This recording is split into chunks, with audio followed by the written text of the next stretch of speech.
Sempat buron sejak tanggal 26 November lalu, Kejaksaan Negeri Banda Aceh akhirnya menangkap Herman, terpidana kepemilikan 15 kg sabu yang kabur dari sel pengadilan negeri setempat. Pelaku ditangkap di Kampung Birem Puntung, Langsa Baru, Kota Langsa di tempat persembunyiannya. Tiba di Banda Aceh Sabtu pagi, Herman bin M. Madia, terpidana kepemilikan 15,5 kg sabu-sabu, langsung diserahkan ke rumah tahanan negara kelas 2B Banda Aceh di Gampung Kaju Aceh Besar.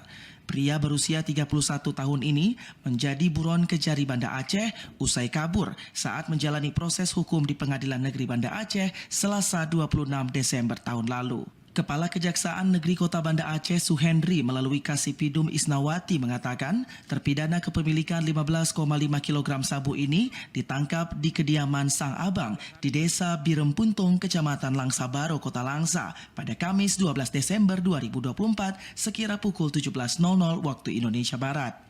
Penangkapan berhasil dilakukan setelah Kejaksaan yang berkoordinasi dengan Kepolisian Daerah Aceh mendeteksi keberadaan pelaku.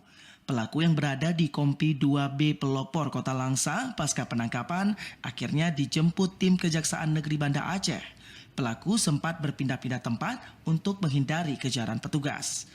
Larinya tahanan itu, saya meminta bantuan dan berkoordinasi dengan pihak Polresta Banda Aceh dan pihak Polres Kota Langsa, kemudian dengan pihak Polda Aceh, dan di tanggal 10 Desember 2024 kemarin, tim Satrimo Polda Aceh bergerak ke Kota Langsa karena dari data dan informasi dideteksi bahwa buronan berada di Kota Langsa.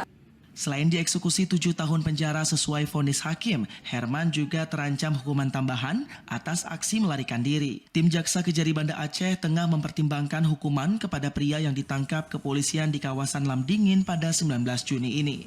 Herman kabur setelah mendobrak pintu sel Pengadilan Negeri Banda Aceh usai sidang dengan agenda pembacaan putusan. Peristiwa tersebut terjadi saat terpidana menunggu dikembalikan ke rumah tahanan kelas 2B Kaju usai mengikuti sidang. Dari Aceh Besar, Arman Konadi, TVRI melaporkan.